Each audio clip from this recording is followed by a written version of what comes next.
next.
Welcome to Nissi News Bytes at 1. Hello and good afternoon to you. Thank you for making time. You're just in time for the Nissi News Byte at 1. My name is Isaack Waweru and my sign language interpreter is Grace Mohiam. And of course, with 11 days left to the general election, we are still urging you to maintain peace and keep peace with your neighbor. Now let's get to the news. On to our first news. Kenyatta University Vice Chancellor Professor Paul Wainaina yesterday resumed duty as a court order reinstating him. The VC who arrived at the institution on Wednesday was met by a group of students at the main gate, and the student escorted him to his office. Addressing the media, the VC said that he is not resigned but was suspended from his duty, failing to surrender the title deed for the 410 acres of land owned by the university to the World Health Organization. Let's get some more news from our reporter. Professor Wainaina said that despite events that happened prior to his suspension, he has come back ready to work as ordered by the court and will not be intimidated. The Employment and Labor Relations Court on Tuesday ordered his reinstatement pending hearing and determination of the case. Put the record straight that the VC Kenyatta University did not resign. The VC Kenyatta University did not resign, but when I addressed my members of staff, I told them that I may not be able to talk to them as a VC again because it appears I may be suspended or I may be dismissed. So that did not suggest that I resigned. For them to continue the process, I think there is a court order against that. There is a court order against that filed by the Law Society of Kenya. Currently, the VC said that the varsity has about 720 acres of land and what is being requested is 410 acres. The VC said that the university has stalled projects including the School of Business, the Recreational Center and proposed hotel for students, and hence it is impossible for the council to cede land. Council felt that we cannot cede land. First of all, because council, according to all the procedures, according to all the documents, including the statutes of the university, council does not have the mandate to cede land. It just have mandate to preserve what is there. Professor Wainaina said that the university has nothing against the World Health Organization Center, but urged the law that should be adhered to. The Varsity Students Union President Moses Ngige said that they are going to stand with the VC in the matter. Reporting for Nissi News Byte at 1, my name is Isaac Waweru. Well, that is quite a tussle between the executive and the judiciary. We are going to follow up and we will keep you updated on how that turns out. On to our next news. The DCI detectives are investigating an incident where a government official was found dead at her house in Kirinyaga County. Let's get some more news about this. Privy to the investigation said that the Kirinyaga East Assistant County Commissioner Jacqueline Walaula's body was retrieved from her house on Wednesday morning. The source said that the deceased body was discovered in her bedroom by a nanny who later informed one of their neighbors, a police officer. The deceased was heavily pregnant at the time of her death. Reporting for Nissi News Byte 1, my name is Isaack. Waweru. On to other news. Interior CS Fred Matiang'i has dismissed claims by the Deputy President William Ruto that the government withdrew police reservists in the bandit-prone Kerio Valley to punish him. In a stern statement on Wednesday, the CS said that the DP's remarks during the presidential debate were flippant, petty, and shameful. Let's get some more news from our reporter. Speaking during the presidential debate boycotted by rival Raila Odinga of Azimio la Umoja on Tuesday night, Ruto sensationally claimed that reservists were withdrawn from the Kerio Valley on grounds that he would use them as militia. The DP said that since then, the security situation in the counties of Baringo, Elgeyo Marakwet, Pokot, and Samburu deteriorated, and 150 people have died since the beginning of the year. However, Matiang'i rubbished the claims, saying that all the DP needed was to ask to be debriefed on the true situation of the matter. He said that the periodic reviews on transfer of the reservists is occasionally done in consultation with local leaders in the affected areas. Speak right now, as I speak to you right now, we have a national police reservists in some parts of North Rift. There has never been a time we have withdrawn national police reservists from North Rift or any part of the country. What happens in the security sector all the time is reviews are done from time to time, depending on the needs, what is needed in a particular area. And in most cases, consultations are done, even with the local groups. I have been in meetings with some leaders of the North Rift sometimes. The CS said that if the DP was performing his roles effectively and attended security meetings, he would have been debriefed on the true picture on the ground. Civic leaders and Wananchi who tell you, reduce the number of guns in the hands of civilians. Let us have police officers to do this work. In some areas, Wananchi themselves and even their political leaders tell you, we need a deployment of police reservists. And I can tell you for a fact, if you spoke to the Inspector General of Police, or better still, if you went to the Regional Police Commander in Nakuru, he will tell you we have national police reservists in some parts of North Rift. There has never been a time we have withdrawn police officers from a particular part of the country. I mean, we don't provide security because of an individual. We have a constitutional responsibility to protect our people. That's the responsibility of any government. So that is why, to be very honest with you, I frankly don't like spending time commenting on some of these flippant and petty political things, because a lot of people lie all the time. You know, some of them now lie like a career. You know, it's like that's what they went to school to be trained. You saw those lies yesterday. You know, people lying. They lie about anything. They can't tell you anything. Probably the only truth about them is their name. They lie all the time. It's saying things that don't exist. And partly also, by the way, people would do better if they did their job. Because if they attended the meetings they're supposed to attend, if they sought briefs from the people they're supposed to be briefed, they will be briefed effectively, instead of now going to embarrass themselves in that kind of manner where you say things that don't exist. And ask yourself the question, how do police officers, especially senior police officers who are managing the security sector, feel when they see their leader lying? Reporting for Nissi News Byte 1, my name is Isaack. Waweru. Azimio la Umoja flag bearer and his running mate have taken their campaigns caravan to Nyeri County 11 days to the general elections. Odinga continued to drum for his candidature in the Central Province, a rich vote region. Accompanied by his running mate and aspirant allied to Azimio, the ODM leader asked the Mount Kenya people to ignore his main competitor and vote for him and Martha Karua, who hails from the region. Let's get some more news from our reporter.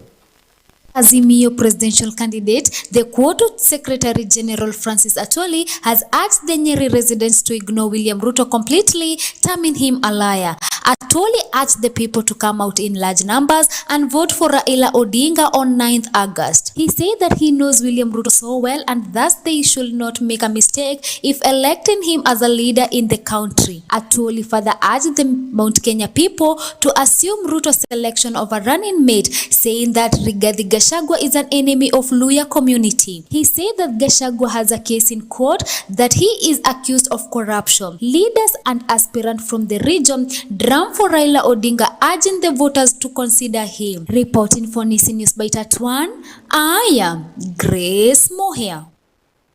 Still on politics, as Azimio la Umoja was campaigning in Nyeri, the Deputy President William Ruto took his campaigns to Murang'a, urging the people to elect him on the 9th of August to be sure of reduction of prices of food and basic needs in the country. He said that he will ensure the price of farm inputs are reduced to enable the country to produce food. Our reporter has more news on this.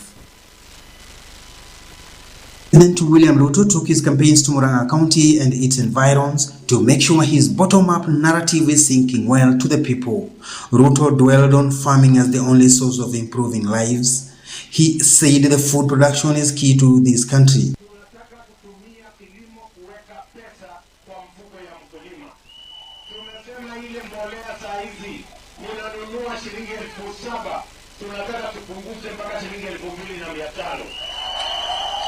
Wakulima wa chai, wakulima wa kahawa, wakulima wa mimea ile ingine yote ya chakula, watusaidie kuzalisha chakula ya kutosha, wapate mapato zaidi.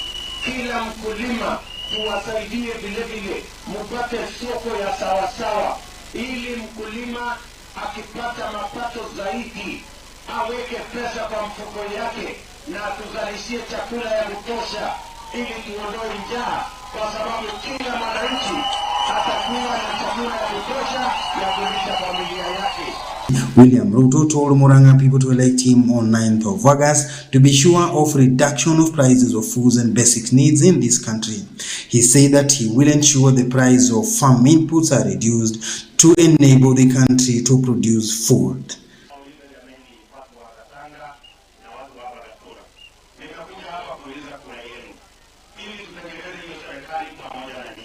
Imefika wakati tuwe na bima ambayo itasimamia malipo ya hospitali ya Wakenya wote. Na tumesema wale mnalipa saa hizi shilingi 500 kila mwezi kwa NHIF, tutapunguza ikuje shilingi 300. Na wale ambao hamuna pesa ya kulipa kabisa, wale hamuna uwezo wa kulipa, tutawalipia kama serikali ya Kenya. Ili kila mtu akikuwa mgonjwa, mimi nauliza nyinyi watu wa Gatora, kuna mtu anakuwa mgonjwa kwa mapenzi yake? Kuna mtu anatamani kuwa mgonjwa? Kuna mtu anapanga kuwa mgonjwa? Si ugonjwa ni bahati mbaya. Tumesema kwa sababu ni bahati mbaya, tunaweka bima ili kila mwananchi ukigonjeka unaenda hospitali, unatibiwa na unaenda nyumbani, gharama ya hospitali ilipwe na bima ya afya inayosimamiwa na serikali ya Kenya. Reporting for News at 1, my name is Paul Gregory. Indeed, it is a political season and we are going to be promised many things, but it's up to you to decide who is telling the truth and who is not. On to some international news. Indonesian President Joko Widodo has visited Beijing to show up economic cooperation as a global growth forecast grow dim. However, the economist warned that depending on the Chinese investment, this can have negative consequences, as our reporter now tells us. President Joko Widodo is visiting China, Japan and South Korea this week to boost trade and investment partnership with Jakarta's closest economy partners amid warning of the global recessions. Indonesia is the largest economy in Southeast Asia and hopes to chair the Association of Southeast Asia Nations in 2023. Indonesia also hosts the G20 summit in November. During Widodo's visit to Beijing on Tuesday, the president met with his Chinese counterpart Xi Jinping and Premier Li Keqiang. A joint statement released by the Chinese Foreign Ministry hailed both countries, setting an example of major developing countries seeking strength through unity and win-win cooperation. Waiting for News Byte at 1, I am Waweru. Now let's get to our fields and get some sporting action.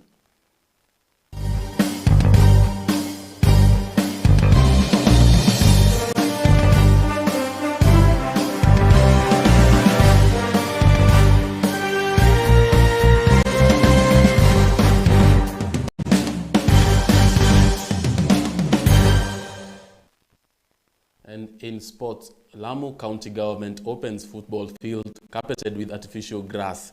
According to Peter Ndisho, who is the Lamu sporting director, the stadium will help develop talent and will help from the county government that they will push the players to the bigger teams, including those in the international level. Our reporter tells us more. Will also help even the younger players to start playing and being nurtured at a young age. Reacting to the upgrade, the players said that it's a dream come true as they have been seeing the artificial grass in other counties and lived with hope that the same will happen in Lamu County. Na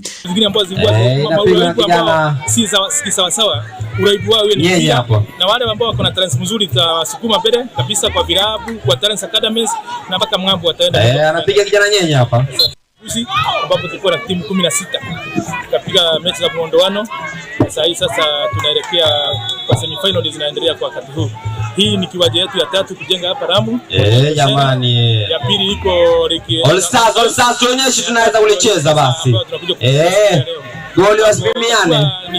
Ni kitu mzuri sana sababu vijana wetu wamekuwa kichezea kwa mchanga, pira haurudi sawa sawa. Tuonyeshe uzoefu wetu kuweka boli chini. Na kucheza nipe ni kupera tupate. Asante sana. Na zile tactics kidogo. Anakwenda pale usendao. Lakini hapa kwa hii waja tutaanza kuwatengeneza wakiwa wadogo. Anaambiwa la. Talanta zetu za Lamu zitakuja kuchipuka na kuibuka zaidi. Kwa majina naitwa Waweru Daniel Mwalimu, mimi ni player wa Flamingo.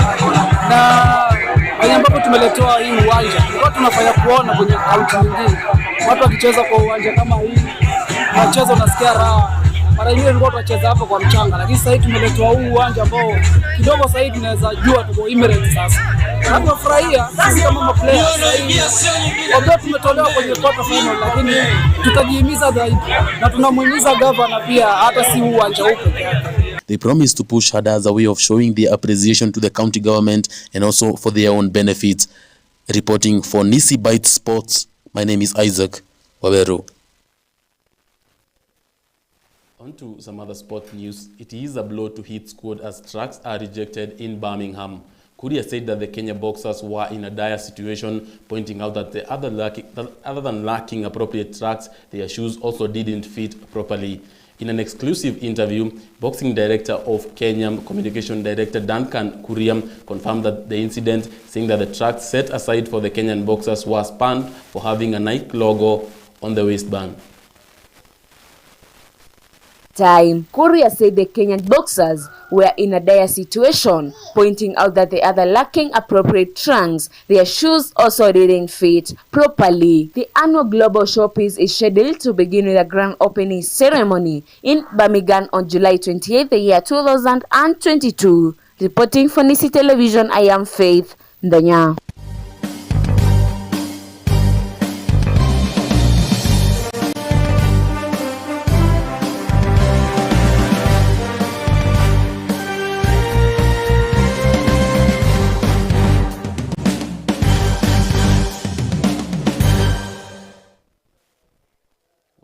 That's where we come to the end of Nissi News Byte at 1. Thank you so much for tuning in. I have been your host, Isaack Waweru, and my sign language interpreter has been Grace Moher. Have a good day and enjoy the rest of our programs.